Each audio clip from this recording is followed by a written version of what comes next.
The story of Jesus is one of the most well-known narratives in history, yet much of his life remains shrouded in mystery. Between his childhood and the start of his ministry, nearly 2 decades are missing from the canonical Gospels. What happened during those lost years?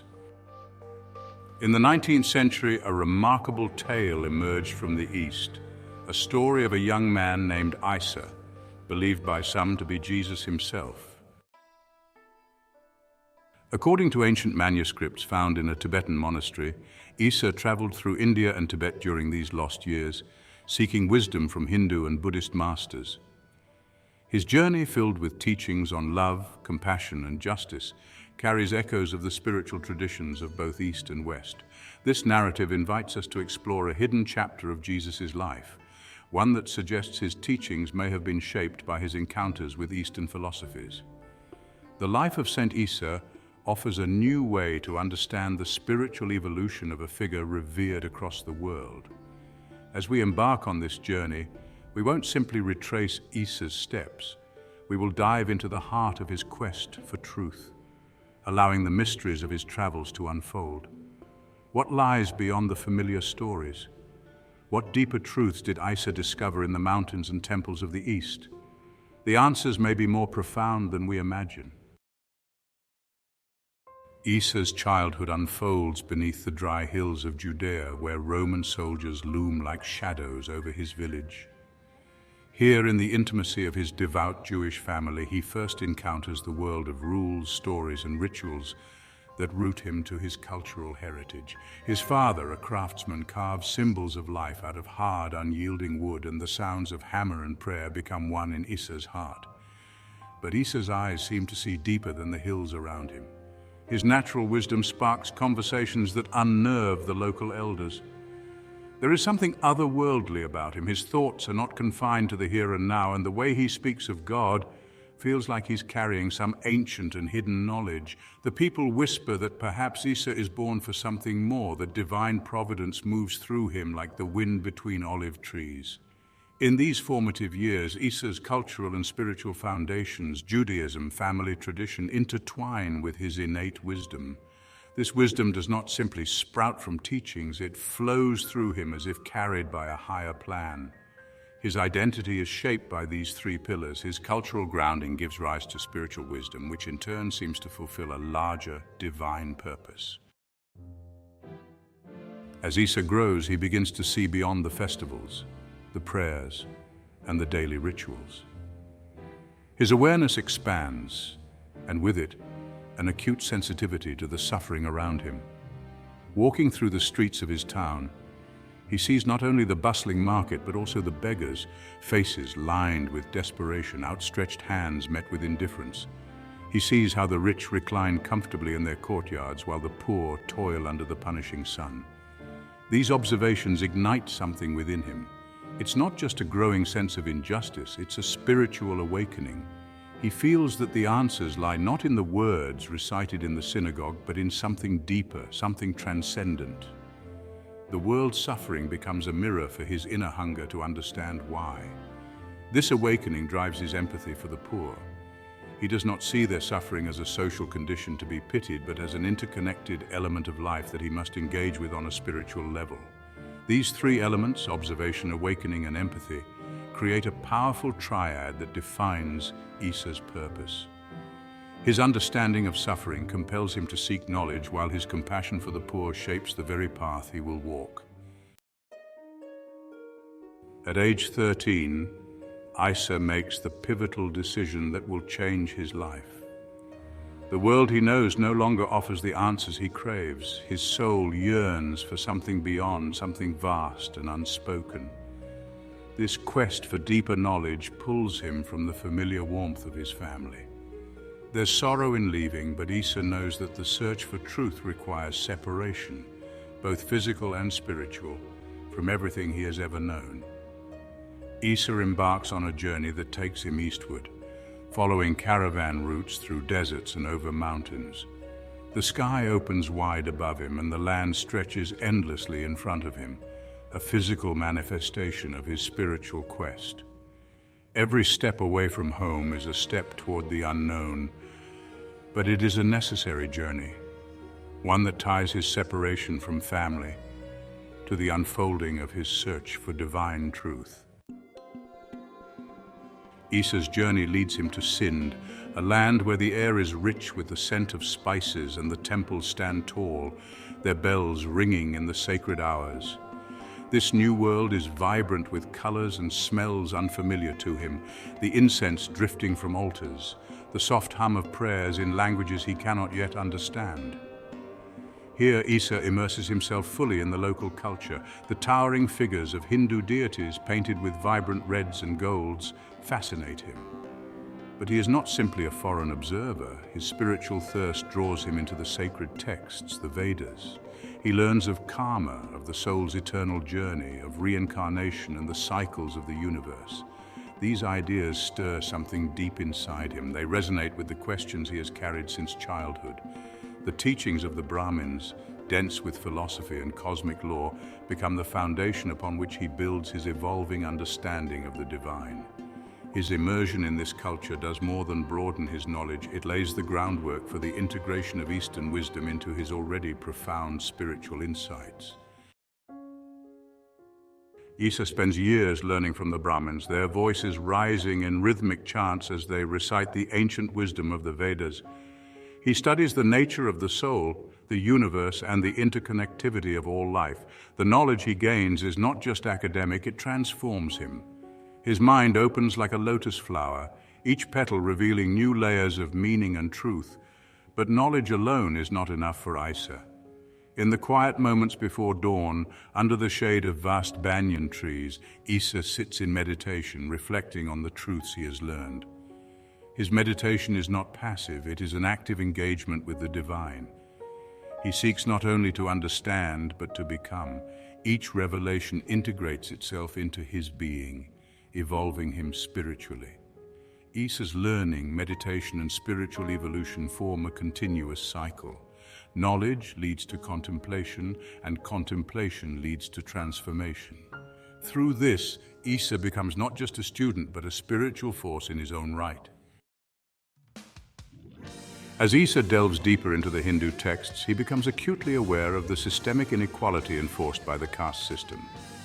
In the temple courtyards, he sees how the Brahmins enjoy privileges, while the lower castes, those who work the fields and serve the upper classes, are treated as lesser beings, mere shadows in the grand tapestry of life. This awareness of injustice fuels Issa's message of equality. He begins preaching to anyone who will listen, his words like fire igniting the minds of the poor. He teaches that all souls are equal in the eyes of God, that the divisions of caste are nothing more than man-made chains to bind the spirit.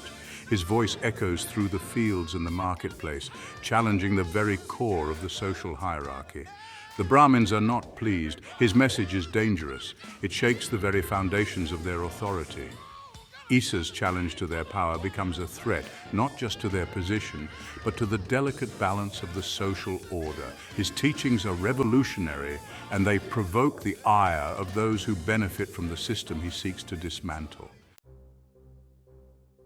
The Brahmins, with their robes of fine silk and their positions of spiritual authority, cannot tolerate Issa's message. His teachings are an affront to their sacred duty, to the cosmic order they claim to uphold. His words are seeds of revolution, planted in the minds of the people, and the Brahmins know that if those seeds grow, they will lose everything. Their opposition to him grows fierce. In secret gatherings, they discuss ways to silence him, their voices low but charged with the gravity of their intent. They see Issa as a threat to the very structure of their society, a destabilizing force that could unravel the order they have so carefully maintained. Plans are made.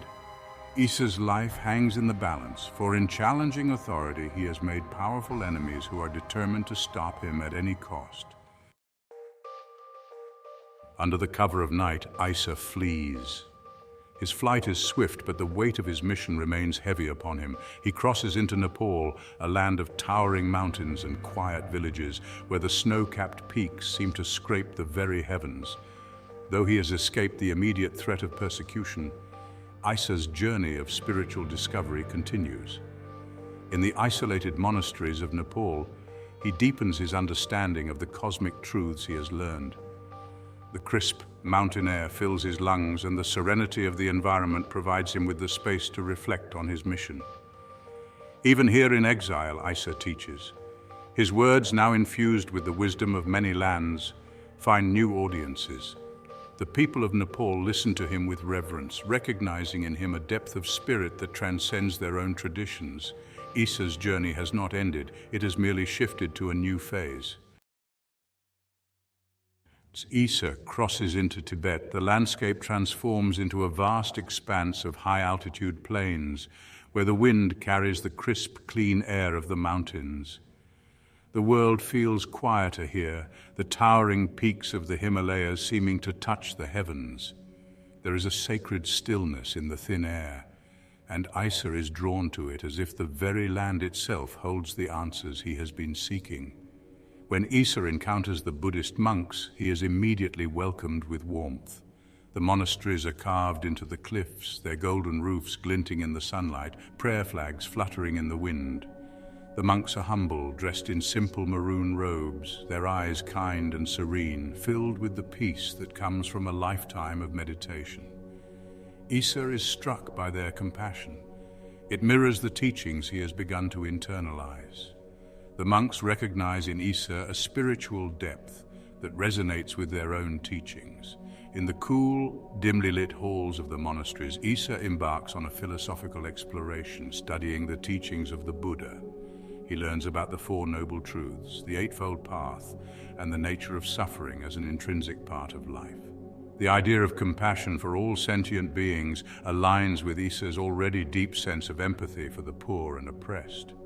The monks, seeing the harmony between their beliefs and Issa's evolving philosophy, offer him not just hospitality, but a place of respect within their community.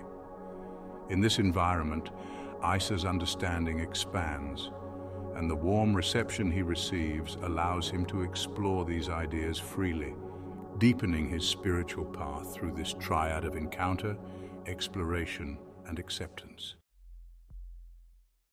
In the sacred silence of the Tibetan monasteries, Issa begins to synthesize the various spiritual traditions he has encountered. The teachings of the Brahmins on the soul, the cosmic order of the universe, and the laws of karma merge seamlessly with the Buddhist emphasis on compassion, non-attachment, and the cessation of suffering. As Issa meditates, these diverse streams of thought begin to crystallize into a unified spiritual philosophy, one that transcends religious boundaries. Issa sees that at the heart of these teachings lies a singular truth: universal love. The love that unites all beings regardless of caste, creed, or culture. He begins to preach this message with greater conviction, sharing it with the monks and pilgrims who come to listen. He speaks of love as a transformative force, one that dissolves the illusions of separateness and suffering. Issa's message is simple yet profound. Compassion, forgiveness, and unity are the true path to enlightenment. As his teachings spread through the monasteries and surrounding villages, Issa is recognized not merely as a student, but as a spiritual authority. The monks regard him with deep respect, for in his words they hear echoes of the Buddha's own teachings, as well as the wisdom of ancient traditions beyond their borders. Issa's synthesis of traditions makes him a unique figure, someone who has bridged the gap between East and West, between the personal and the universal. This triad, synthesis, preaching, and authority, cements Issa as a figure of immense spiritual importance. The years pass quietly in Tibet, but for Issa, these are years of profound study and reflection. In the monasteries, the hours are marked by the rhythmic ringing of bells, the sound of monks chanting sutras, and the slow turning of prayer wheels. Issa becomes immersed in the teachings of the Buddha, devoting himself to the principles of the Eightfold Path: right action, right speech, right meditation, and more. His study is not just intellectual, it is a path of self-transformation. Issa spends long hours in meditation, seated on the cold stone floors of the monastery, his breath steady, his mind calm. Through these practices, he deepens his understanding of impermanence, of the interconnectedness of all life. These moments of solitude and silence allow him to fully absorb the teachings, turning them over in his mind and heart until they become second nature. But Issa is not content to simply learn. He must teach. The wisdom he has accumulated flows through him like a river, and he shares it freely with those who come to listen. Whether they are monks, villagers, or travelers passing through, Issa speaks of love, compassion, and the path to enlightenment. His words carry weight because they come from a place of deep experience, not just theory. His time in Tibet is not just a personal retreat, it is an opportunity to give back, to teach others what he has learned through his travels and his inner journey. Issa's life in the monasteries is monastic, structured by discipline and devotion. He rises early, long before the sun, and joins the monks in their prayers and meditations. He eats simple meals of rice and vegetables, his body sustained by the same humble food as those around him. His life is one of simplicity and focus, where the distractions of the outside world fade away, leaving only the search for truth. Through the triad of study, teaching, and monastic discipline, Issa becomes both a student and a master, deepening his spiritual practice while sharing his wisdom with those around him. After years of study and teaching in the East, Issa reaches a point of completion. His spiritual journey has brought him full circle. The wisdom he sought in his youth, the answers to suffering, the path to enlightenment are now part of him. The teachings of the Brahmins, the lessons of the Buddha, the universal love that transcends all barriers. These are no longer separate ideas, but integrated truths that guide his every thought and action. Issa knows that it is time to return to his people. The journey home is not just a geographical one, it is a return to his original mission. He has learned all he can from the East, and now it is time to bring this wisdom back to the West, back to Palestine, where his teachings can take root and flourish among his own people. His heart pulls him westward, toward the land of his birth, where the ancient Jewish prophecies and traditions await the new light he has to offer. But Issa returns not as the boy who left at 13. He returns with a profound sense of spiritual maturity. The years of study, meditation, and teaching have refined him, polished the raw edges of his soul, and given him the clarity of vision that only comes from deep inner work. He is no longer seeking, he has found the truth he was looking for, and now, with that truth in hand, he prepares to share it with the world. The triad of completion, return, and maturity defines this final stage of Issa's journey in the East. His studies are complete, but his mission is just beginning. He returns to Palestine not as a seeker, but as a teacher, ready to spread the wisdom he has gained across the lands, uniting East and West, love and compassion in a new, powerful message for all humanity. The story of Saint Issa offers a unique lens through which we can view the life of Jesus, not just as a figure bound by the traditions of his time, but as a seeker of universal truths that transcend cultural and religious boundaries. Whether seen as a historical account or a symbolic narrative, this journey to the East enriches our understanding of Jesus' teachings, suggesting that they may have been influenced by diverse spiritual traditions. By contemplating Issa's path, we see how love, compassion, and justice are principles that resonate across all faiths. This perspective invites us to embrace a more expansive view of Jesus, one that honors the interconnectedness of all human spiritual quests. Ultimately, the story of Issa challenges us to consider that the divine is not limited by geography or creed, but is a universal force that calls all seekers toward the same profound truths.